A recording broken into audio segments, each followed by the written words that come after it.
Dear students, आज की class में हम लोग बात करेंगे इन्वेस्टमेंट मैनेजमेंट में इक्विटी रिसर्च का क्या मतलब होता है और इसकी क्या इम्पोर्टेंस है। इक्विटी रिसर्च से मतलब है कि जब भी आप इन्वेस्टमेंट मैनेजमेंट के समय अपने इन्वेस्टमेंट को प्लान करते समय आप स्टॉक्स की तरफ नज़र कर रहे हो, तो वहाँ पर अपने स्टॉक्स से मिलने वाले रिटर्न को कैसे आप हायर साइड में बढ़ा सकते हो, अपने स्टॉक से होने वाले प्रोबेबल गेन को कैसे बढ़ा सकते हो, रिस्क को कैसे मिनिमाइज कर सकते हो। इसके लिए दो तरीके की एनालिसिस होती है। एक जो आपकी स्क्रीन पर नज़र आ रही है फंडामेंटल एनालिसिस, जो आज की इस क्लास में अभी हम कवर करेंगे, और फिर एक और लेक्चर हम लोग बात करेंगे टेक्निकल एनालिसिस का। फंडामेंटल एनालिसिस क्या होती है?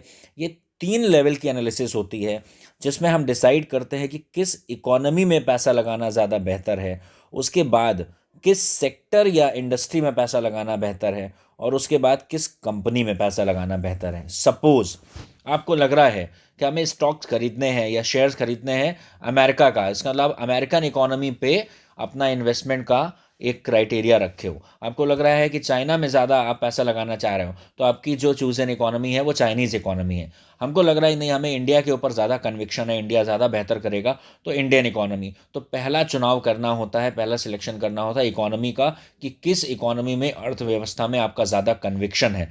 तो पहले नंबर पे होता है इकोनॉमी एनालिसिस। इसमें हम चूज़ करते हैं कि आने वाले कई ईयर्स में, आने वाले साल में, आने वाले 5 साल, 10 साल, डिकेड में कौन सी अर्थव्यवस्था ज़्यादा बेहतर बनेंगी। जैसे आईएमएफ का प्रोजेक्शन है कि 2044 तक, 2044 तक इंडियन इकोनॉमी वर्ल्ड की थर्ड लार्जेस्ट इकोनॉमी बन जाएगी।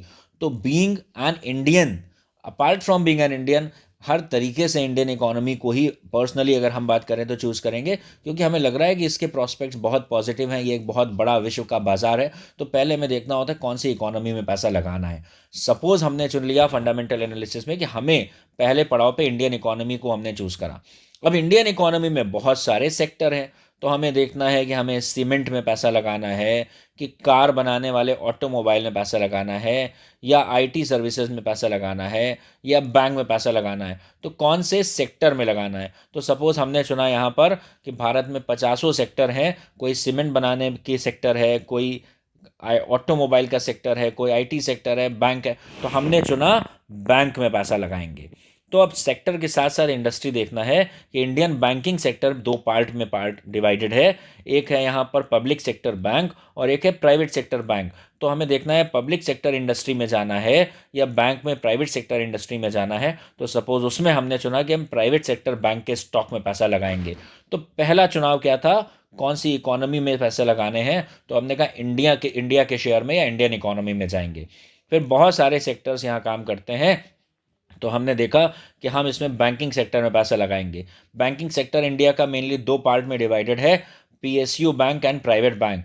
इसका मतलब हो गया पब्लिक सेक्टर बैंक इंडस्ट्री और प्राइवेट सेक्टर बैंकिंग इंडस्ट्री। तो हमने डिसाइड करा प्राइवेट सेक्टर बैंकिंग इंडस्ट्री में आएंगे। अब प्राइवेट सेक्टर बैंकिंग इंडस्ट्री में हमारे सामने 10 नाम कम से कम नए नए नज़र आ जाएंगे, जिसमें अगर बात करें एचडीएफसी बैंक है, अगर हम बात करें आईसीआईसीआई बैंक है, हमारे सामने कोटक महिंद्रा बैंक है, हमारे सामने एक्सिस बैंक है। तो हम इसमें से बहुत सारे प्राइवेट सेक्टर बैंक हैं, कौन सी कंपनी में पैसा लगाएंगे, तो फिर उसको हम बोलते हैं कंपनी एनालिसिस।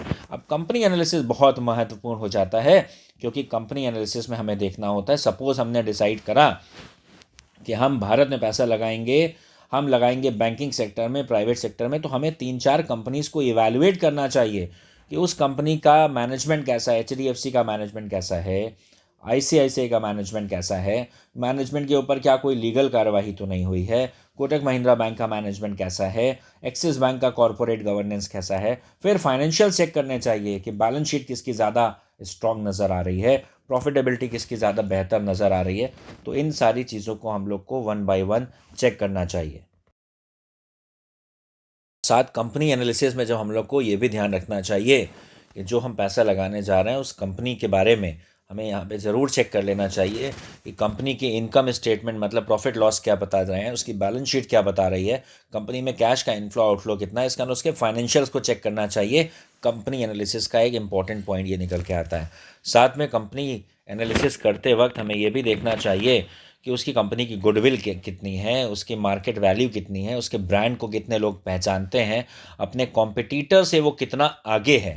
जैसे मैगी बनाने के लिए मैगी जैसे बहुत सारे प्रोडक्ट आए, लेकिन जो कॉम्पिटिटिव एडवांटेज नेस्ले के पास है वो किसी और के पास नहीं है। इसको बोलते हैं कॉम्पिटिटिव एडवांटेज। या फिर कार बनाने की तो भारत में बहुत सारी कंपनीज हैं, लेकिन जो कॉम्पिटिटिव एडवांटेज मारुति के पास ब्रांड वैल्यू है वो किसी के पास नहीं है। बिजनेस मॉडल कैसा है और मैनेजमेंट कैसा है, जैसे मैनेजमेंट में टाटा का मैनेजमेंट बहुत स्ट्रांग माना जाता है और बिजनेस मॉडल टाटा ने ईवी के ऊपर, इलेक्ट्रिक व्हीकल के ऊपर ध्यान देना शुरू कर दिया है। तो बिजनेस आगे आने वाला कल इलेक्ट्रिक व्हीकल का है। कॉरपोरेट गवर्नेंस, जो सरकारी नियमावली हैं उनको फॉलो करने में कंपनी का पिछला ट्रैक रिकॉर्ड कैसा है, इन सारी चीज़ों को अगर आप ध्यान रखते हैं कि कंपनी, हम बैंकिंग सेक्टर में पैसा लगाने जा रहे हैं और बैंकिंग सेक्टर में अगर हम देखें कि हमारे पास 4-5 विकल्प मेन है, HDFC बैंक है, ICICI बैंक है, कोटक महिंद्रा बैंक है, एक्सिस बैंक है, इंडसइंड बैंक है, यस बैंक है, तो हमें पता चला income statement, profit and loss, balance sheet, cash flow, ये HDFC ICICI के बहुत अच्छे हैं। लेकिन यस बैंक में रिसेंट में इस बहुत बड़ा फ्रॉड हुआ था, इनके फाइनेंशियल्स में गड़बड़ निकली थी, इनके फाइनेंशियल्स में मैनिपुलेशन निकला था। मतलब ये ऑप्शन हमारा खत्म हो गया कि हमें यहाँ नहीं लगाना है। गुडविल कंपनी की कैसी है, ब्रांड को लोग पहचानते हैं कि नहीं पहचानते हैं, अपने पीयर्स, अपने कॉम्पिटिटर के तुलना में आपके पास क्या नई चीज़ें हैं, आपका बिजनेस मॉडल फ्यूचरिस्टिक है या नहीं है, आगे चल के ये बिजनेस मॉडल सक्सेस होता दिखेगा या नहीं दिखेगा, मैनेजमेंट कितना स्ट्रांग है, सरकारी नियमों को आप कितना तवज्जो देते हैं, अगर ये सारी चीज़ें हम देखते हैं तो हमारे पास एक बेहतरीन कंपनी निकल के आ जाएगी। तो इसका मतलब है कि एक इन्वेस्टमेंट मैनेजमेंट में एक थंब रूल ये बनता है कि आपको सबसे पहले इकोनॉमी का चुनाव करना चाहिए, इकोनॉमी के चुनाव के बाद आपको सेक्टर का चुनाव करना चाहिए, सेक्टर के साथ साथ आप यहाँ पर इसको बोल सकते हैं इंडस्ट्री का चुनाव करना चाहिए, और फिर उसके बाद आपको कंपनी का चुनाव करना चाहिए। और कंपनी का सिलेक्शन करते समय कंपनी के फाइनेंशियल्स को देखना चाहिए, कंपनी के फाइनेंशियल्स कैसे हैं, कंपनी के मैनेजमेंट कैसा है और कंपनी का फ्यूचर आपको क्या नज़र आ रहा है। अगर इतनी चीज़ें आप ध्यान देते हो तो निश्चित तौर पर इन्वेस्टमेंट मैनेजमेंट में आप एक सही कंपनी में अपने पैसे को निवेशित करेंगे।